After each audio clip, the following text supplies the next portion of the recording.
Добрый вечер. Ток-шоу «Точка опоры» на телеканале ТНВ Татарстан. В студии Светлана Кадырова. Хайр Лекич. Добрый вечер. Итак, уже завтра мы смело можем сказать до свидания 2022 год. Потому что завтра старый Новый год. И, наверное, можно окончательно уже поставить точку вот в этом, наверное, исторически переломном времени, которое мы сегодня с вами обсудим. Год, наверное, был трудный, ну, если можно так сказать.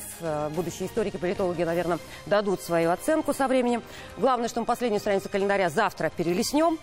Тема нашей сегодняшней программы такая итоговая: люди, события, явления 2022. Обсуждать эту ситуацию, эти итоги мы будем с экспертами студии, учитывая, что ключевые слова уходящего или ушедшего для кого-то уже 2022 года — это импортозамещение, технологический суверенитет, наследие, тысячелетие принятия ислама в Волжско-Булгарии, рекордный урожай в АПК. Гость у нас особенные слова, особенные гости. Каждый в своей сфере замечательный эксперт и герой. С удовольствием их представляю. Долгожданные, уже в новом статусе, да, то есть до этого вы как-то так доросли до. Олег Владимирович Коробченко, заместитель премьер-министра Республики Татарстан, министр промышленности и торговли Татарстана. Добрый вечер. Добрый вечер. С нами сегодня, но уже тоже немножко с другой должностью. У нас в гостях Сергей Васильевич Майоров, председатель правления промышленного кластера Республики Татарстан. Я думаю, это тоже ваше событие года. Добрый вечер. Добрый вечер. Наиль Ринатович Залаков, первый заместитель министра сельского хозяйства и продовольствия Республики Татарстан, СМСС. Искандер Лерунович Измайлов, ведущий научный сотрудник Института истории имени Марджани, Академии наук Республики Татарстан, доктор исторических наук. Добрый вечер. Данис Ванисович Шакиров, первый заместитель председателя Национального совета Всемирного конгресса татар, руководитель исполкома Всемирного конгресса татар, СМСС. Хайр Лекич. Ильмир Низамов, композитор. Я уж тут без отчества, Ильмир, все-таки целый год с тобой здесь, на этой площадке. Заведующий кафедрой композиции Казанской государственной консерватории имени Жиганова, член Союза композиторов России, заслуженный деятель искусств Республики Татарстан. Добрый вечер. Добрый вечер. Я напоминаю нашим телезрителям, что мы работаем в прямом эфире. Нас прямо сейчас можно смотреть в группе ТНВ ВКонтакте. Эксперты могут выражать свою точку зрения и кнопками на ваших пультах. Красный категорически не согласен, синий согласен, белый отношусь нейтрально. С конца минувшего года мы провели опрос нашей интернет-аудитории в соцсетях. Задали, в общем-то, привычный вопрос: главное событие 2022 года в вашей жизни. Свадьба, рождение ребенка. Такие события произошли у 22% респондентов. Поменял работу, купил квартиру. Так ответили 14,5% опрошенных. И вот скорее бы этот год закончился. Так ответили 54% участников опроса. Был свой вариант ответа, и вот что пользователи написали в комментариях: встретил хорошую женщину, выкрикнулся после операции, благодарность медикам, кто-то нашел точку опоры. Вот зрители также могут высказать свое мнение, итоги подведем в конце программы. Вот пока хочу спросить у наших гостей, во-первых, вот эти 54%, может быть, кто-то прокомментирует, почему хотят, чтобы этот год закончился, и заодно можно назвать, какие события в вашей жизни, профессиональной, личной и так далее, вы бы выделили. Олег Владимирович, раз уж вот долго ждали. Я могу себя сразу отнести к тем 14,5%. Купили квартиру. Кто потеряли работу. Поменяли работу. Поменяла работу, купил квартиру в Казани. Не купил еще, просто арендую. Так. Но переехал, и сейчас я очень рад, что я начал заниматься тем, где я сейчас представлен. 54%. Я хочу сказать, что это очень плохо, что у нас столько много людей. Помните сказку про двух лягушек, которые попали в бочонок с молоком? Да, одна ласта склеила и утонула, а другая барахталась и на горке с маслом вышла. Вот сейчас у нас период возможностей, когда есть возможность или утонуть, или найти выход из этой сложившейся сложной ситуации. Но это период возможностей. И вот у нас в промышленности огромное количество предприятий этой возможностью воспользовались. Индекс промышленного производства на этот год, я думаю, будет у нас около 106% относительно того года. Более 4 триллионов рублей будет произведенной и отгруженной продукции. Это на 25% больше, чем в том году. И вся промышленность сейчас испытывает рост. Я сегодня разговаривал со своими коллегами и сказал: еще бы лет 5 вот этих санкций, и мы бы всю свою промышленность подняли. Период замечательный, период именно роста. Хороший год, судя по словам Так Олега точно. Владимировича, по крайней мере, для промышленности это точно. Да, Сергей Васильевич, поддерживаете коллегу? Да, поддерживаю, тоже поменял квартиру. Тоже квартиру. Тоже квартиру и тоже в Казани. Правда, тоже арендую, как Олег Владимирович. Это связано с длительной командировкой, я считаю, дальше как пойдет. На самом деле, после 24 февраля наши промышленники стали востребованы нашей экономикой. Если члены нашего кластера, и я вместе с ними 8 лет бегали за заказчиками, дайте заказы, пожалуйста. Сейчас мы говорим, нам заказы не нужны, у нас другая проблема, у нас людей не хватает. И то, что Олег Владимирович сказал, время возможностей. Вот кто ими сейчас воспользуется, тот будет на коне.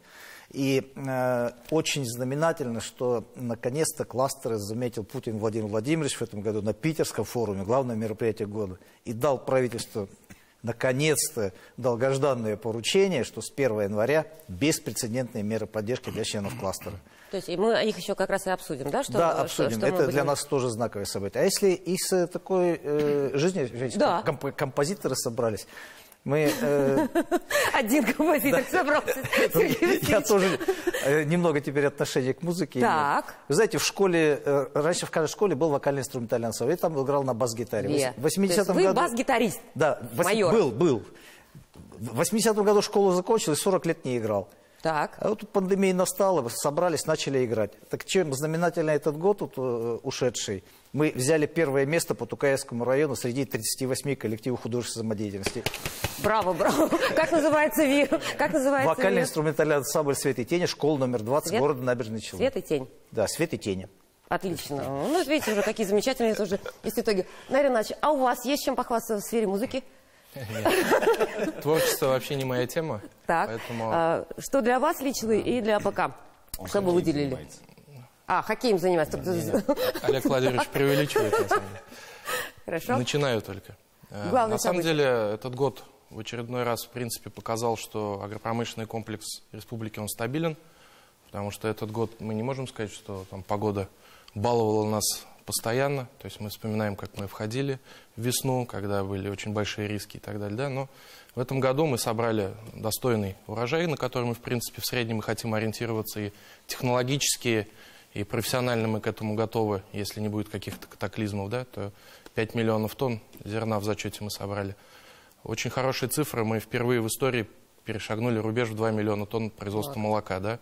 И понимаем, как идти дальше.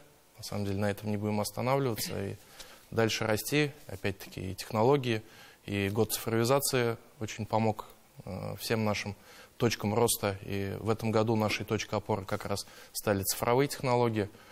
И очень хорошие цифры для нас. Это мы впервые также перешагнули 300 миллиардов производства валовой продукции сельского хозяйства. То есть мы считаем, что да, это огромный рост. И если с нашими перерабатывающими предприятиями, то в районе 500 миллиардов мы произведем как бы в целом продукции и выходим при том, что и промышленность очень серьезно растет.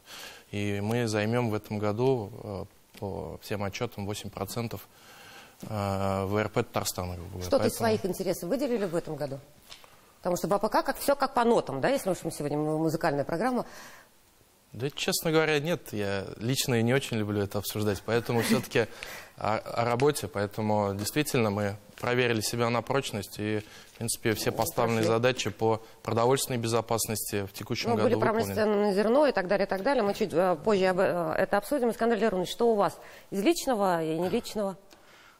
Тут уже сказали, что этот год был, с одной стороны, годом испытаний, годом возможностей.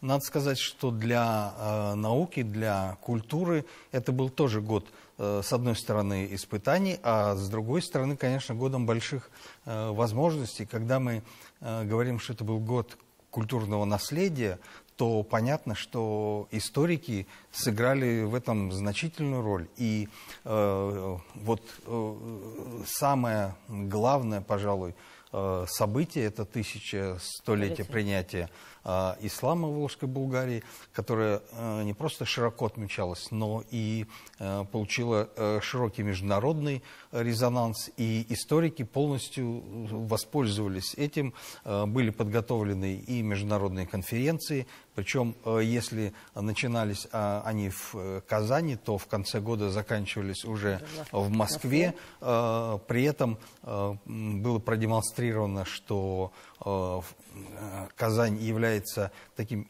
серьезным научным центром, который не уступает никаким другим международным центрам, что у нас есть большие достижения. И вот в конце года Институт истории вместе с Российским исламским университетом подготовил 600-страничную монографию «Коллективный ислам в России». Сегодня, сегодня презентовали в Исламском институте. Вот. Скандаль Леронович, чуть подробнее уже обсудим. Понятно, что тысячелетие официального принятия ислама в Волжской Булгарии повлияло и на политические и экономические тренды, в том числе. Из личного что, если коротко? Я написал 5 книг.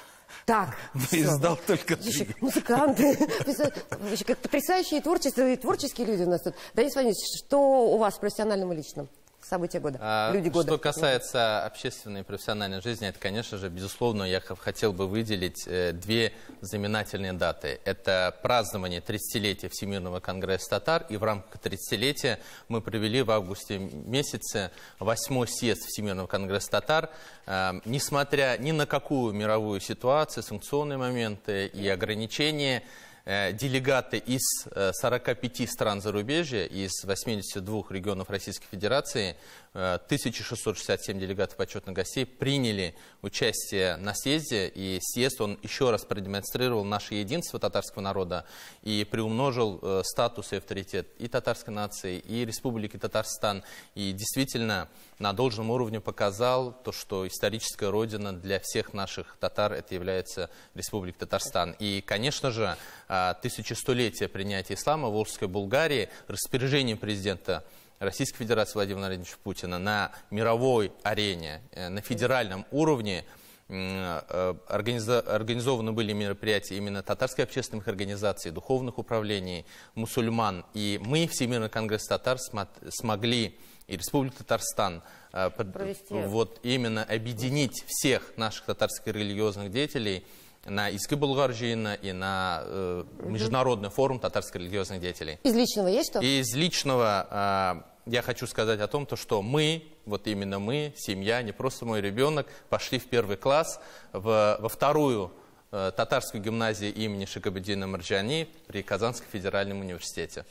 Это тоже мое достижение. Мы тоже пошли в 1 класс, но 12-й гимназии. Так что, Эльмир, после рекламы, потому что, ты коротко не скажешь, да, это 10 секунд. Прерываемся на рекламу, потом продолжим.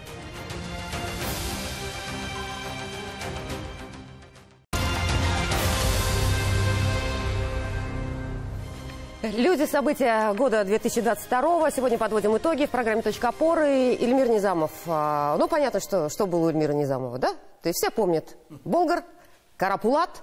Если бы не год тысячелетия официального принятия ислама в Волжской Булгарии, я не знаю, когда бы реализовался этот проект, но я так понимаю, что это главное событие года для Эльмира. Для меня это одно из ключевых, потому что этот спектакль был написан 7 лет назад, и он задумывался специально для болгар. И эта мечта долгое время оставалась мечтой, пока вот в этом году при поддержке первого президента Республики Татарстан Минтимира Шаймиева моя идея была услышана, и он сказал команду: да, мы это делаем, мы это будем делать, и это знаковое событие. Это стало не только событием, мне кажется, этого года, этого лета прошедшего. Мне кажется, это спектакль и вообще вот эта идея оживить Булгары с культурной точки зрения, что это не только музей под открытым небом, а это такая жемчужина Татарстана и России, и вообще мира. Это признанный акт ЮНЕСКО. Это станет ежегодным фестивалем, где будут инициированы совершенно разные культурные проекты. Это и спектакли, это и перформансы, это и чтение, это и исламская музыка. Причем как раз открыли-то именно оперы, да? Оперы под открытым небом. О связи с исламским миром. Эта связь может быть осуществлена в том числе и через историю, конечно, но и через искусство. Это станет такой площадкой, где мы можем это показывать. И то, что мы дали старт этому, то, что мой спектакль, моя опера «Черная палата», «Карапулат» сделает первый шаг, для меня это большая честь, и для меня это большая радость. И та публика, которая там была, мне кажется, это очень надолго, на всю жизнь запомнила. Так что будущим летом приезжайте, я всех приглашаю. Хорошо, все вместе будем. Из личного что, Эльмир? У композитора, вообще у творческого человека личное, оно всегда переплетено с публичным. Поэтому в этом году, помимо «Черной палаты», конечно, было много спектаклей. Вот под занавес этого года состоялся мой творческий вечер в Большом концертном зале с камерным оркестром «Ля Примавера». Для меня это большая тоже часть моей работы и вообще большая удача. Очень много творчества сегодня. Не можем обойти главное политическое событие года под занавес 2022. Да, Госсовет Республики принял поправки в Конституцию Татарстана. Рустам Минниханов до окончания своего срока полномочий сохраняет наименование должности президента Республики Татарстан. Далее мы в Татарстане будем называть высшее руководящее лицо глава, раис Республики Татарстан. Искандер Леонович, вот коротко, насколько значение вот этого политического события, как его можно, каким он останется в истории, да? Это совершенно правильно. Это событие, но не явление, потому что это окончание длительного процесса, который был задан еще за долгие годы до этого, когда Республика Татарстан не смогла подписать федеральный договор с Российской Федерацией. И стало ясно, что вот то наследие эпохи суверенизации, конечно, будет постепенно вымываться. И постепенно вот все пришло к логическому завершению. Но я бы не стал сильно переживать по этому поводу. Я думаю, что это явление, ну, состоялось событие. Мы, как могли, сопротивлялись, но вынуждены были принять это решение. И теперь будем жить в новых условиях и двигаться дальше. Тут я не вижу никакой трагедии или что-то такое, что сильно исказит нашу жизнь. Я думаю, что очень оптимистично смотрю на то, что как раз реальность, она как раз подчеркивает, что авторитет раиса или президента Татарстана, они будут оставаться неизменными, как бы его ни называли. Хорошо, спасибо. Понятно, что раис — тюркское слово, да, нам еще проще покорять мир в том направлении, куда мы движемся все это время. Политика — концентрированное выражение экономики в этой ситуации. Далее, Владимир Ильич, к вам мы переходим. Новые экономические реалии, еще примерно год, еще до вашего изменений в личной жизни, да, и профессионально. Мы тут обсуждали, вы тогда говорили, что время возможностей. Я так понимаю, что никоим образом не поменяли свою точку зрения. Итак, что в промышленности, события, итоги года, люди года, прорыв года, о чем мы можем говорить? Но наша республика, она разносторонняя, огромное количество направлений, отраслей, и почти во всех мы добились успехов в росте. Ну, во-первых, в нефтедобыче мы стали добывать на порядок нефти больше. 29 миллионов тонн мы добыли нефти. Почти 70% мы ее перерабатываем здесь, у себя в республике. У нас в автомобилестроении наш КАМАЗ справился, сделали почти 44 тысячи автомобилей. Легко прошли импортозамещение, никаких проблем не было. В нефтехимии у нас все хорошо. Есть несколько отраслей по производству резины, по ряду некоторых направлений есть проблемы, но мы с ними тоже справляемся. Это легкие автомобили, нет, наши, да, автомобилестроение. Легкая промышленность? Легкая промышленность. Есть проблемы, но я думаю, что у нас... Легкие автомобили? Легковые автомобили, легкие, да. Легковые автомобили, но мы в этом году запустили, Солерс запустили автомобили, Компас, КАМАЗ запустил. Я думаю, что у нас все получится. Что бы назвали прорывом года? Прорывом года? Да. Ну, у нас... Наша компания ICL, они запустили производство компьютеров, почти 1 миллион плат они будут делать для наших компьютеров. Это большой прорыв. Мы сейчас запустили электротехнопарк у нас и на КАМАЗе, на Кипмастере, и в Зеленодольске будем производить радиоэлектронику. Я думаю, направлений очень много, где мы сможем много чего добиться. И самое главное, какие люди у нас. Или про людей позже. У нас есть Сергей Когогин, который смог преодолеть это все. У нас есть Наиль Маганов, у нас есть Тимур Шагивалеев, у нас есть Радмир Беляев. Это люди, с которыми легко можно в промышленности добиться высоких уровней. Разочарование года, коротко только, Олег Владимирович. Нет. Разочарование, провал? Нет? Нету. Хорошо, потом но есть, конечно, есть над чем работать, но я думаю, мы справимся. Хорошо. Сергей Васильевич, в продолжении, да, то есть вот поменялась и должность, теперь у нас появился промышленный кластер Республики Татарстан. Я так понимаю, это событие года, да? Это, скорее всего, технический вопрос, это не событие года. Хорошо. Должность у меня осталась та же самая, председатель правления кластера, но теперь уже не машиностроительного, а промышленного. Событие года, я считаю, то, что Министерство промышленности и торговли Республики Татарстан приняло курс на кластерную модель развития промышленности. Для нас это, безусловно, событие. Это идея Олега Владимировича, он ее реализует, мы ему подставляем свое плечо. Потому что действительно кластерная модель, она самая выгодная в мире. Это участники государства, бизнес, наука, у каждого четко своя определенная роль, и только там можно создавать инновационные продукты. А только на инновационных продуктах можно деньги зарабатывать, потому что импортозамещение всегда конечно, это всегда какую-то часть рынка у кого-то откусил, и не более того. А вот инновации – это только кластерная модель.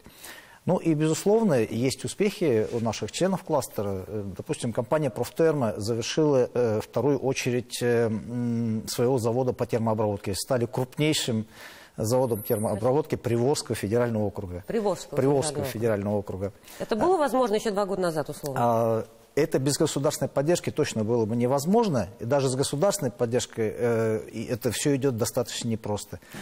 Что касается прорывных аддитивных технологий, после 24 февраля у нас компания «Зиас Machinery» Поволжье, они просто за этим оборудованием, которое производит всего 4 в мире компании, это одна в Германии, одна в Америке, они сразу по причине санкций отпали, и одна после нас уже в Китае начала производить, так, очередь выставила за этим машин.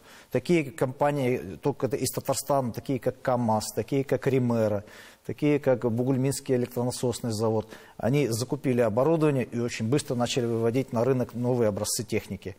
И то, что касается аддитивных технологий, я считаю, это очень серьезный прорыв. То, что касается развития... Разочарований. Разочарование года, провал года, не знаю, не успех, пусть будет, давайте мягче.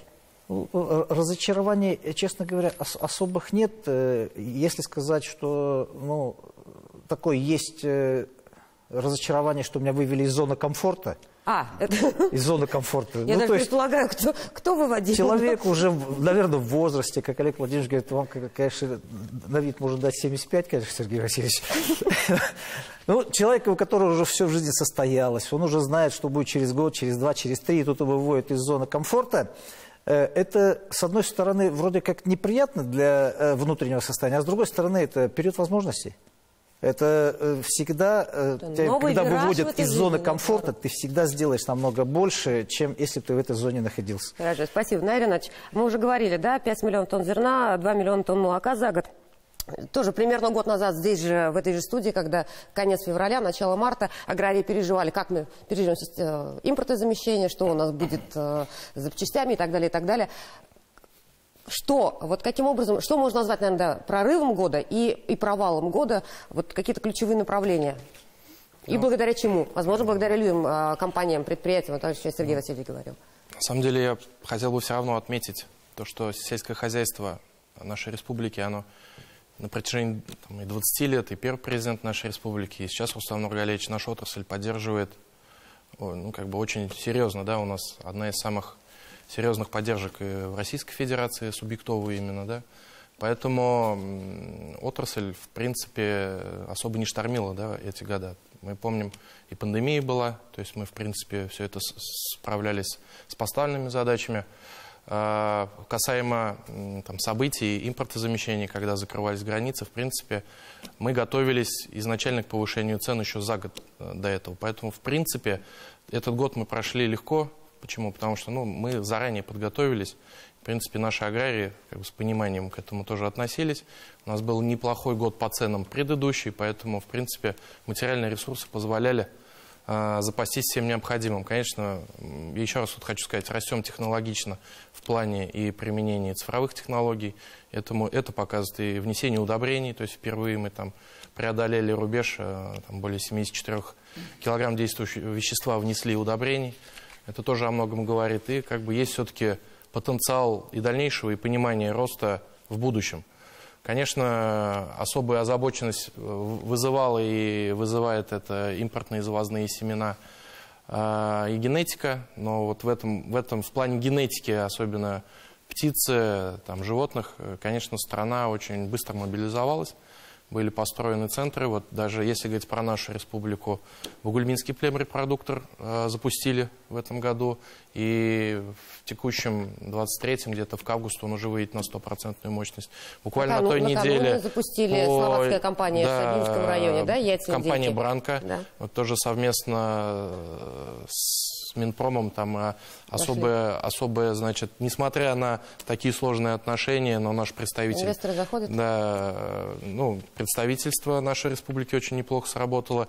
Тоже завели, но это, опять-таки, это безопасность в плане производства генетического материала, в плане яйца, да, то есть мы уже не будем завозить из-за границы, будем у себя это родительское яйцо делать. Потом скоро уже новости.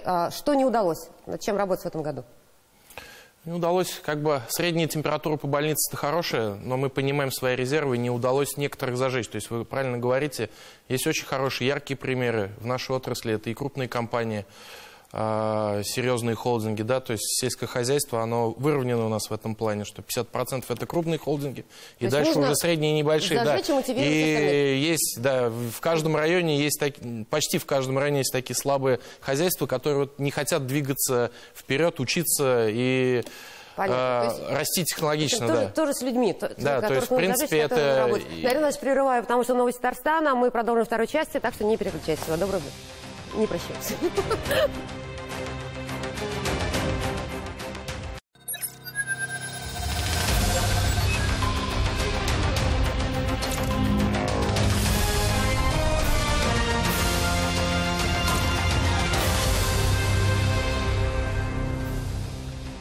Итак, еще раз добрый вечер. Ток-шоу «Точка опоры» на телеканале ТНВ Татарстан. Сегодня подводим итоги уходящего, уже завтра окончательно уходящего 2022 года. Во второй части программы продолжаем говорить о том, о людях, событиях, прорывах этого года, возможно, неудачах.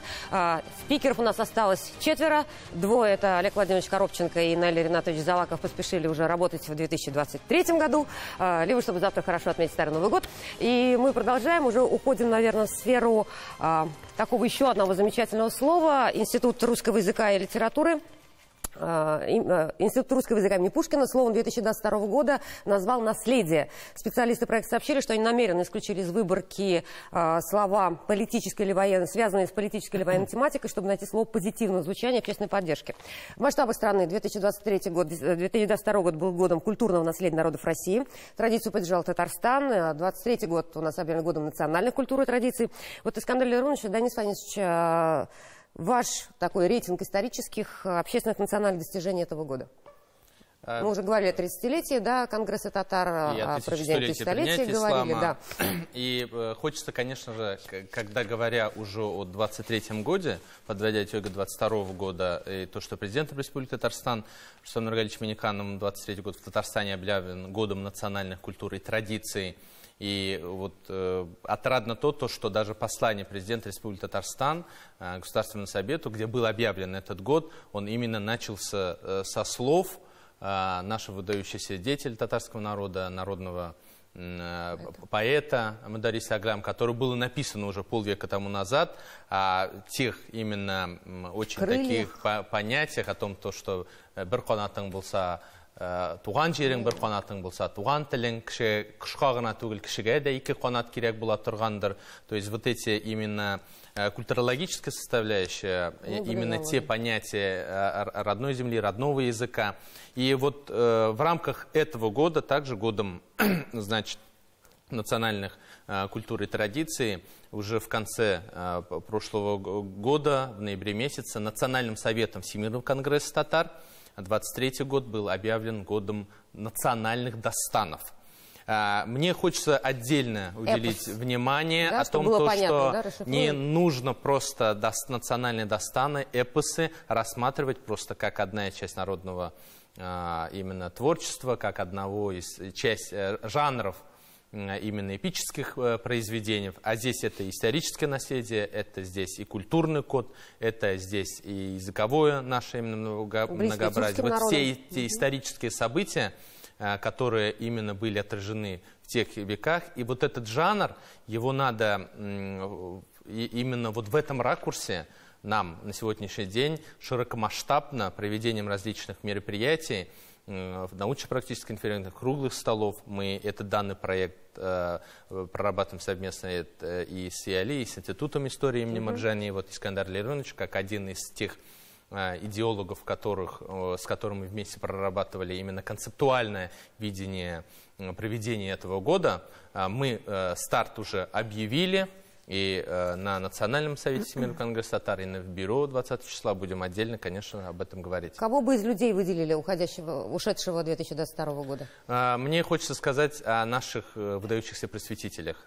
И не только связывая определенные с юбилейными годами. И знаете, вот каждая личность, именно съезд Всемирного конгресса татар показал то, что несмотря ни на какую вот эту мировую непростую ситуацию в мире и на ограничения, вот для нас каждый татарин, каждый человек, который позиционирует себя татарином, он является этой личностью. И вот делегаты и съезд именно отразил то, что историческая родина для них является Республика Татарстан и Татарстан. Что бы назвали неудачей года, если уж мы так вот? И я бы не высказался, это как бы неудача, потому что, но возмущение определенное, когда 31 декабря официальная статистика, мы когда узнаем о наших, статистика по переписи населения, и зная сильнейший дух нашего народа, и по экспертным данным Всемирного конгресса татар, цифра именно не сошла с цифры, которую нам выдали именно как официальную статистику. Да, это, конечно, отдельная тема, но вот это возмущение, оно есть. Хорошо, эту тему мы будем обсуждать уже ровно через неделю. Я надеюсь, что тоже Искандар Леронович, давайте вы тоже подведите, пожалуйста, вот с точки зрения прорыв науки. 5 книг ваших помним. Да? Издание «Ислам в России», да, русскоязычное, будет переведено на арабское, английская версия, да, по-моему, еще будет, насколько я понимаю. Да. Что еще и что могло, скажем так, представить Татарстан на российской международной арене, не благодаря науке, историкам в том числе? Все-таки я бы вернулся к тому, что 1100-летие принятия ислама – это не просто какая-то, такая юбилейная веха, юбилейный год, да. Это, я считаю, что такое произошло кардинальное изменение отношения в целом Российской Федерации к татарам и к мусульманству в целом.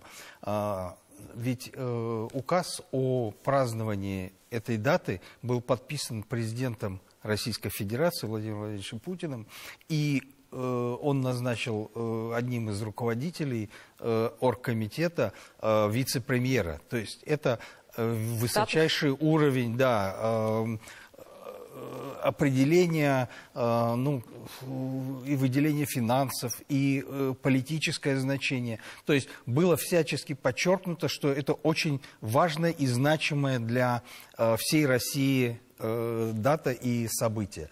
И точно так же, это не простые слова, потому что точно так же это все широко отмечалось. В том числе и были проведены и десятки международных конференций, и очень, практически в каждом регионе были проведены и региональные, и республиканские научно-практические конференции.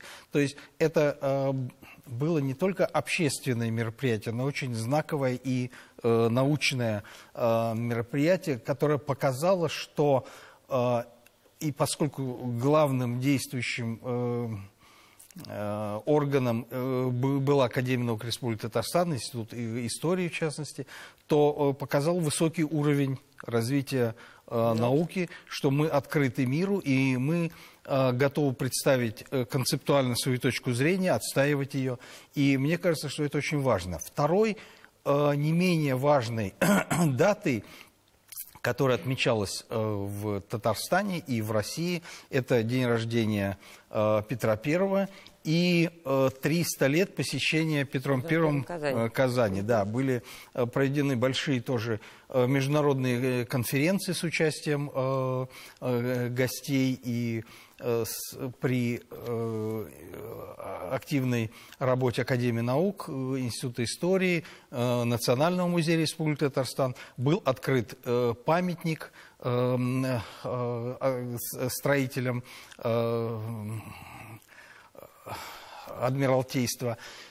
И надо сказать, что это ведь мероприятие, которое не просто подчеркивает значимую роль императорских маршрутов в Казани, не только привлечение туристов, но это очень важная веха вообще для развития Казани, Татарстана, ну, республики. Дело в том, что с открытием Адмиралтейства, собственно, было заложено начало промышленности, инновационных технологий для того времени, что позже выдвинула Казань, Татарстан в число, да, ведущих регионов, ну и потом через университет, и дальше мы, да, развивались. Искандер Леонидович, да, начинаю прерывать. Из неудач, коротко. Из неудач, да. Я бы тоже согласился, что неудач не все удалось реализовать из задуманного.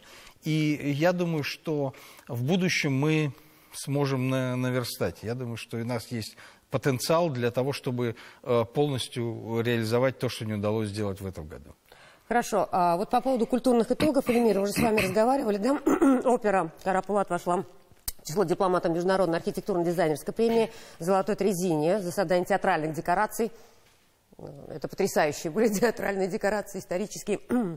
Архитекторы это оценили. В принципе, ваш, Эльмир, рейтинг культурных событий уходящего года и, может быть, люди года. Все-таки.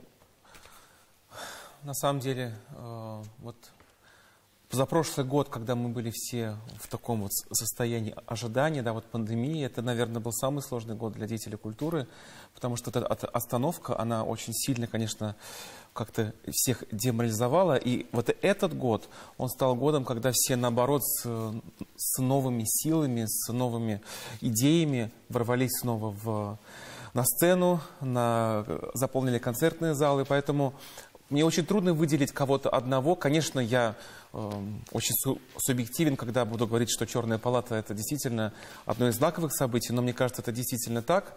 Вот. А в общем целом, мне кажется, весь год все цеха, все творческие союзы и деятели работали по максимуму, потому что людям сейчас действительно очень нужно какое-то утешение и в виде концертов, и в виде музыки, и в виде театра.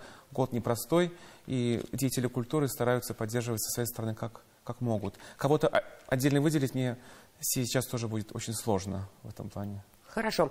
Сергей Васильевич, с интересом так слушал по поводу Петра Первого, да, инновационных технологий, промышленности, я так понимаю. Вообще, Сергей Васильевич, вот сегодня просто сейчас остались вы тут в числе ученых, композиторов, да, деятелей с Конгресса татар. Вот насколько сегодня в экономике реальную помощь или единение то самое оказывает вот творческое и научное сообщество?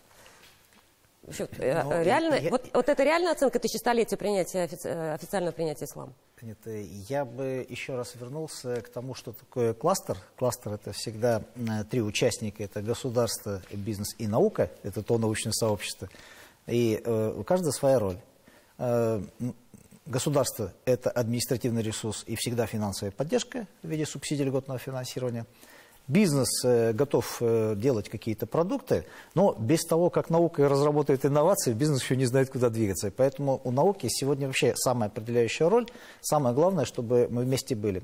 Что касается национального сотрудничества, допустим, если взять татар в других регионах, я никогда не забуду, 2005 год, мы поехали на съезд партии «Единая Россия», 5-й съезд был как раз, и мы приехали все на день раньше, вместе с президентом, с первым президентом Ментимиром Шариповичем Шаймиевым. Он собрал нас всех в одном зале, кто приехал, а с другой стороны собрались на уровне вице-губернатора Красноярского края и бизнесмены, и политики Красноярского края. И Ментимир Шарипович выступил. И я вот сюда приехал, вот вице-губернатор, тоже татарин. Ваша задача сегодня за 2 часа со всеми перезнакомиться и не только дружить, но и работать вместе. Вы знаете, это очень хороший показатель, ничего в этом плохого нет. Когда на национальной идентичности людей объединяет не только общие дела, но и национальность. И вот ту работу, которую делает Василий Гаязович Шахразиев, она беспрецедентна по своим масштабам. Я не думаю, что кто-то из национальных республик может похвастаться таким масштабом. Он объединяет татар всего мира. Это в первую очередь не только вот объединение татар, но это и поддержка нашему реальному сектору экономики.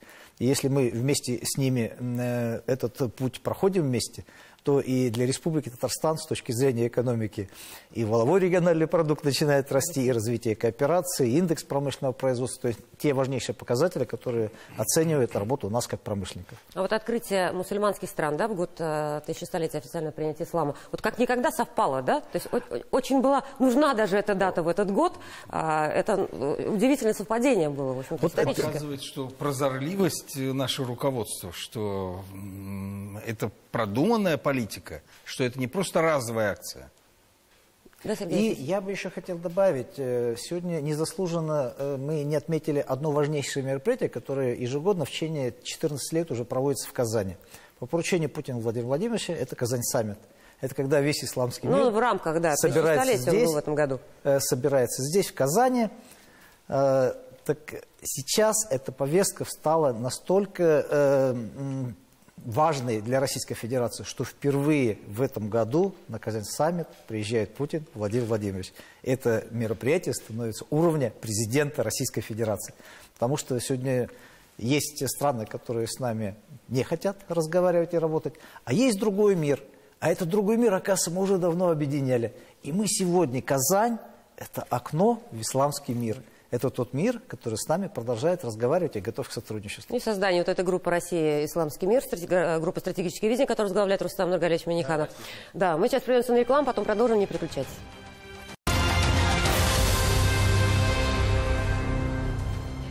Итак, мы продолжаем. Сергей Васильевич, мы сейчас уже договорим, перейдем к году 2023-му. Значит, мы ожидаем на Казань-саммите президента России. Я правильно понимаю? Да, правильно. Это очень значимое событие для Республики Татарстан. Что еще 2023 год? Вы говорили о беспрецедентных мерах поддержки сегодня для промышленного кластера. Что происходит?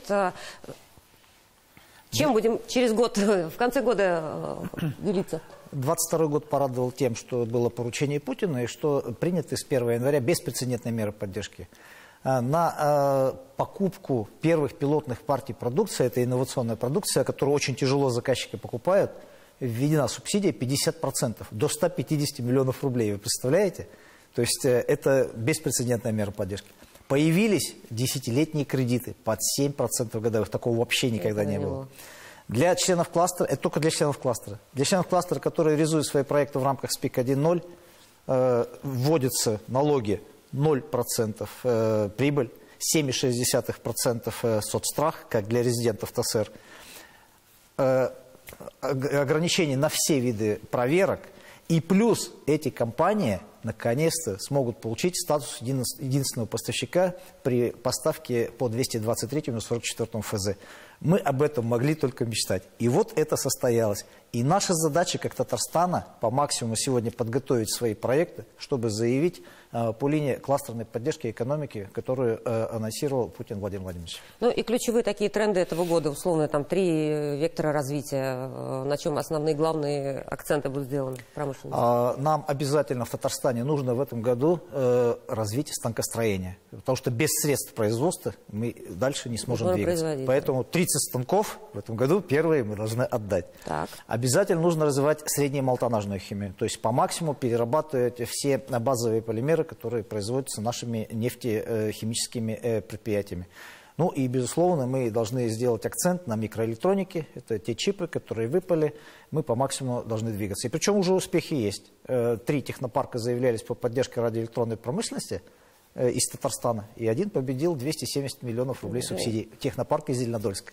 Поэтому уже даже мы рассчитываем на те федеральные субсидии, которые именно по этим направлениям есть.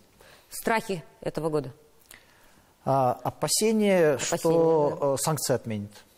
Так, что санкции отменят.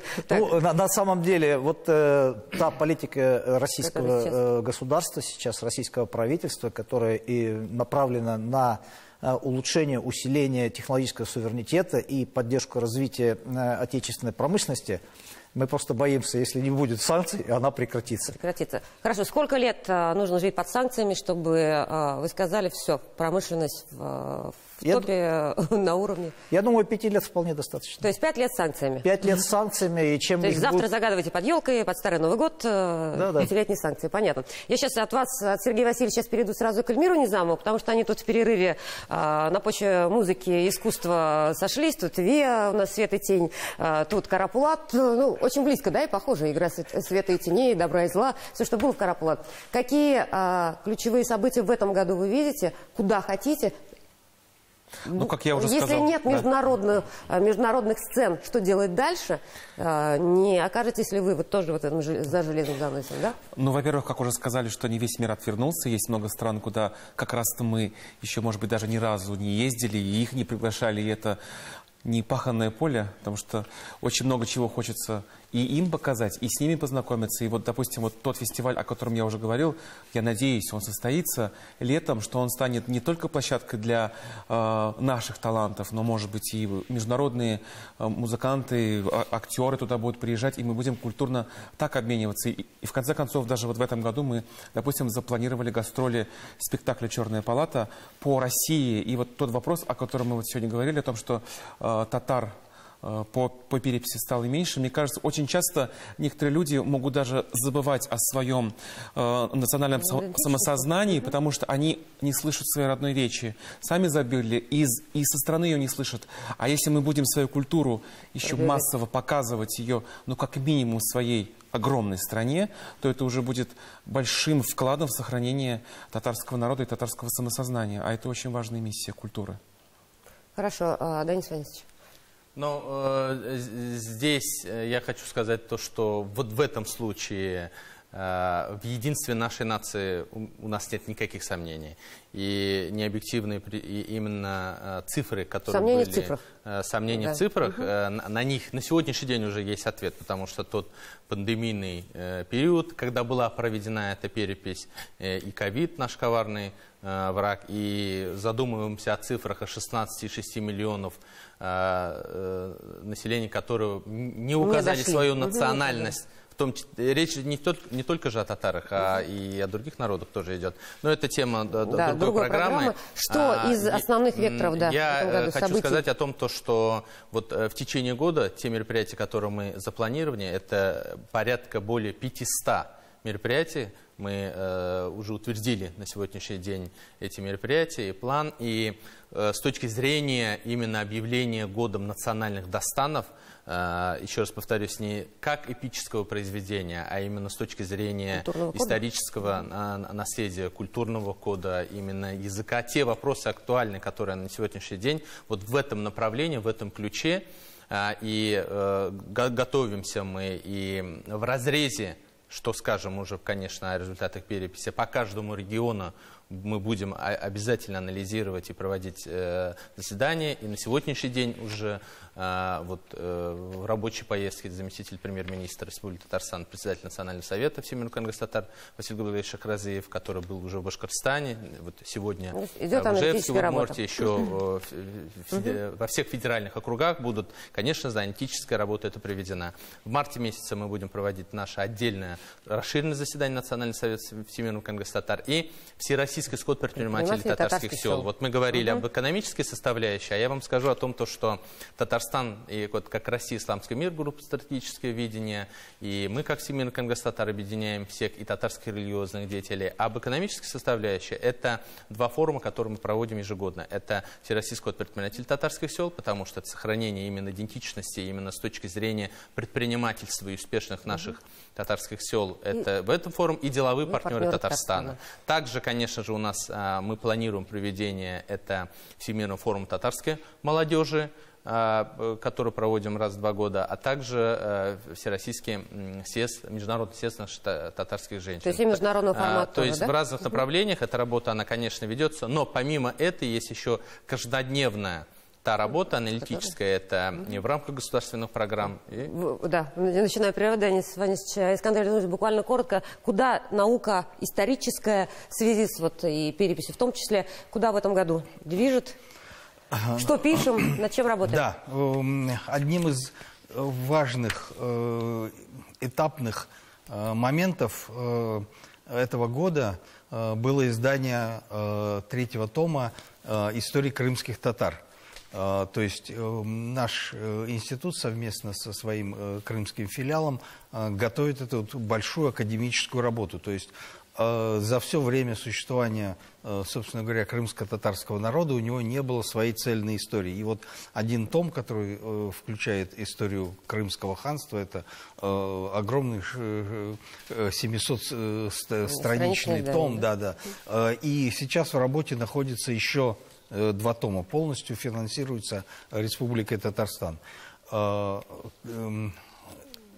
По материалам переписи были подготовлены тоже целый ряд монографий, работ. Я думаю, что и после подведения итогов мы тоже будем, конечно, отвечать. И вообще я бы сказал, что в непростые времена республика делает все, чтобы поддержать нашу науку. Здесь я ничего не могу сказать, что что-то недофинансируется, наоборот. Нас, да, финансируют достаточно хорошо, и журналы мы когда мы еще это слышали, да? То есть наука говорит, все, нас финансирует, хорошо. Нет, конечно, хочется больше и лучше, и всего больше. Это же касается и национальной политики. Вот то, что говорит Искандар Леонидович о финансировании. Уже заложено ежегодное финансирование в 3 государственных программах, которые нацелены именно на национальную политику. Хорошо. Меньше 2 минут до конца программы. Подводим итоги зрительского голосования. Больше 60% говорят, быстрее бы этот год закончился. Закончится завтра уже 100%, мы так понимаем. 20% поменяли работу или купили квартиру. То есть хорошо у телеаудитории дела. И 18% либо свадьбу сыграли, либо ребенка родили. Ну, замечательные, по-моему, события все-таки в жизни были у половины населения. Половина жила, что закончится, и как любой человек верит в чудо. Буквально коротко, что бы с 2022-го 23 взяли? Сергей Васильевич. Я бы взял тот темп роста, который промышленные предприятия задали в 2022 году. Искандар Эльдарович. Оптимизм, надежду, все образуется, мы все преодолеем, и все будет у нас хорошо. Эльмир. Я бы взял здоровье самое главное, что то здоровье, которое есть, чтобы его сохранить и приумножить. Если есть здоровье, то будет все остальное. Единство татарской нации. Без берега, без күш, бердәмлектә. Все. Спасибо. Я благодарю всех экспертов, поздравляю всех с наступающим Старым Новым годом. Замечательная наша российская традиция, замечательный российский праздник. Провожаем 2022, встречаем 23. Пусть все сбудется, что за мечта, о чем мечтаете, чего желаете. Если уж такой рост, о котором мы сегодня говорили, не верить в чудо просто нельзя. Всего доброго, до свидания.